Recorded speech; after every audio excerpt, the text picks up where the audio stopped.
Assalamualaikum warahmatullahi wabarakatuh. Teman-temanku semua pecinta ikan nila, ikan lele, ikan gurame dan semua jenis ikan. Hari ini saya cek kondisi kolam yang baru saja dibabat rumput-rumputnya ya. Alhamdulillah terlihat sangat bersih sekali. Dan ada satu yang ingin saya sampaikan untuk para pembudidaya ikan. Kemarin banyak yang tanya apakah ikan itu tidak bahaya ya kalau kolamnya itu kemasukan daun-daunan dan semacamnya. Jadi begini teman-teman, daun-daunan itu ada yang beracun, ada yang tidak beracun ya. Kita memang tidak banyak yang tahu yang beracun seperti apa, yang tidak beracun seperti apa ya. Namun kondisi kolam saya ini setiap kali rumput itu terlihat tinggi itu akan dibabat. Lebih sering dibabat daripada disemprot lah, kira-kira seperti itu. Lah kenyataannya rumput-rumput yang terbabat ini masuk ke dalam kolam, rumput apapun macam-macam itu masuk ke dalam kolam. Ini tidak ada pengaruh buruknya untuk kolam, tidak ada pengaruh buruknya untuk ikan. Jadi ikan tetap eksis, ikan tetap hidup, tetap sehat. Jadi seperti itu ya teman-teman. Nah, mungkin ada beberapa tanaman yang beracun, biasanya dia yang mengakibatkan kolam itu menjadi hitam. Yang pernah saya diceritani teman saya itu seperti halnya tanaman rambutan. Nah, ini tidak bagus ya. Jadi kalau teman-teman punya kolam itu sebagusnya jangan dekat-dekat dengan pohon rambutan. Kemudian juga ada juga pohon yang membuat ikan itu mabok. Nah, seperti halnya rupanya pohon akasia. Nah, akasia ini kata orang tua ya, dia juga bisa membuat ikan itu mabok. Nah, jadi harus hati-hati sebisa mungkin ya. Walaupun ini belum tahu persisnya saya, tapi ini kan yang mengatakan juga orang yang sudah lama di bidang perikanan. Jadi ceritanya seperti itu. Kemudian ada tanaman yang bentuknya bulat-bulat itu ya. Dia itu keluar getahnya, dia juga beracun untuk ikan. Tuh. Lalu kemudian ada lagi tanaman jenuh. Tanaman jenuh dia seperti merambat ya, merambat dia batangnya seperti ada lancip-lancipnya. Dia juga bisa untuk meracuni ikan. Itulah teman-teman. Jadi kalau rumput-rumput seperti kacangan ya, seperti rumput Jepang dan seterusnya, saya kira itu selama ini tidak pernah menjadi masalah untuk kolam saya. Teman-teman bisa melihat ya, di sini sekeliling kita boleh keliling. Ya, ini kemarin baru saja dibabadi ya, dan kering. Ini sudah kering. Nah, yang tidak kering ini, yang tidak kering kemarin itu sudah banyak yang masuk ke dalam kolam. Tuh lihat sisa-sisanya. Nah, lihat sisa-sisa di kolam itu banyak sekali. Tuh. Ini daun-daun sisa babatan sekitaran kolam. Dan yang luar biasanya malah sebagian daun itu dimakan. Nah, ini yang masih kering-kering ini pun nanti akan berpotensi kalau lebih kering lagi kena angin dia akan terbang masuk juga, pasti masuklah ke dalam kolam. Nah, selama ini yang saya alami tidak ada pengaruh buruknya sama sekali untuk kolam. Tuh. Nah, sekalian juga saya akan menyampaikan pada teman-teman ya. Jadi kalau di sekitaran kolam saya menyarankan menanam itu seperti daun ubi. Nah, saya sekeliling kolam ini ya ukuran 15 x 15 untuk semua kolam ini itu kita kelilingi dengan ubi semua.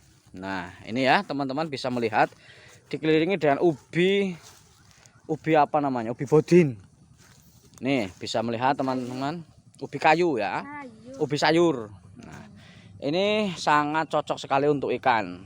Walaupun ada yang mengatakan katanya kalau ikan nila dikasih makan daun ubi tidak besar-besar, ya mungkin itu karena sama sekali tidak diberi tambahan protein seperti pelet.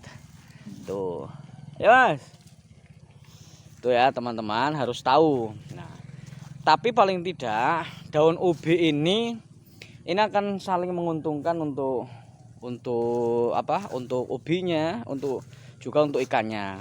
Jadi begini maksud saya, ubi ini bisa disiram dengan air kolam satu. Kemudian dia akan tumbuh subur. Nah, daunnya ini bisa berikan kepada ikan. Paling tidak bisa mengurangi lah yang tadinya harusnya misalkan sehari habis sekian kilo, dengan adanya ubi, daun ubi, maka bisa menjadi bisa berkurang 30% lah paling tidak seperti itu. Karena bagus sekali daun ubi ini untuk ikan, nafsunya itu masih bagus ya. Bahkan di mana, di samping sini ya, di samping sini itu ada pohon-pohon pisang. Nah, pohon pisang ini juga ada fungsinya. Dia nanti kalau yang kering-kering ini biasanya terkadang kita masukkan. Ini bisa untuk sembunyi ikan-ikan yang masih kecil. Tuh.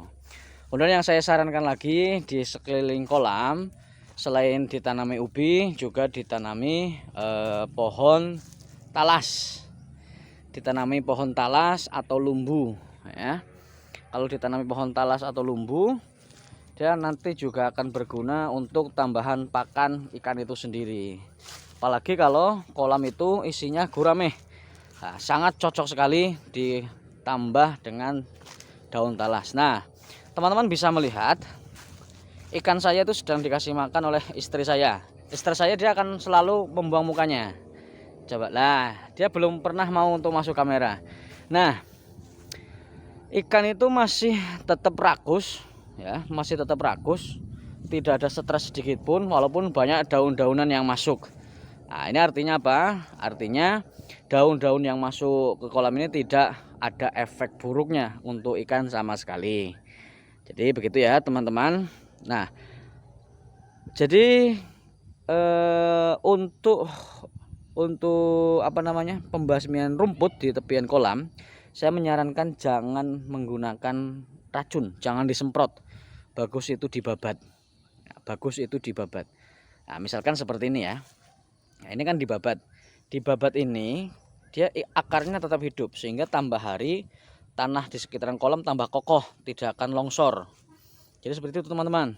Kalau memakai obat-obatan yang dia keras, dia itu kadang sampai akar-akarnya itu busuk sehingga tanah kan tetap lembek.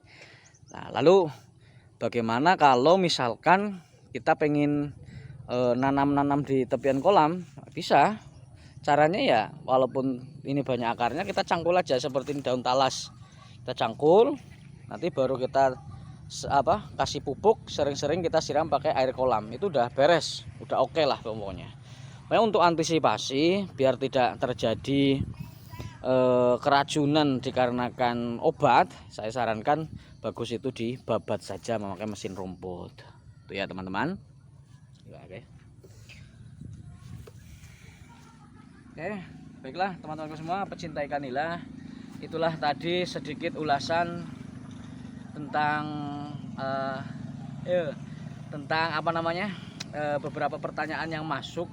Apakah bahaya tanaman-tanaman kalau masuk ke dalam kolam? Ya mungkin sebagian ada yang bahaya, sebagian tidak bahaya. Seperti rumput-rumput yang di sekitar kolam ini tidak bahaya. Dan yang bahaya banyak. Seperti yang saya sampaikan tadi, beberapa yang saya ketahui itu ceritanya, katanya tidak ada salahnya saya mengatakan katanya ya, dari orang-orang yang sudah lama di perikanan, ini bisa berbahaya. Kalau jenis buah sawit itu malah bagus ya, jenis buah sawit itu bagus untuk ikan. Jadi itu teman-teman, mudah-mudahan ini bermanfaat, mudah-mudahan ini ada yang bisa diambil dari yang saya sampaikan. Terima kasih semua atas perhatiannya. Salam berbagi cerita, berbagi kebahagiaan, berbagi ilmu, berbagi pengalaman, dan berbagi rezeki. Terima kasih. Assalamualaikum warahmatullahi wabarakatuh. Salam sukses.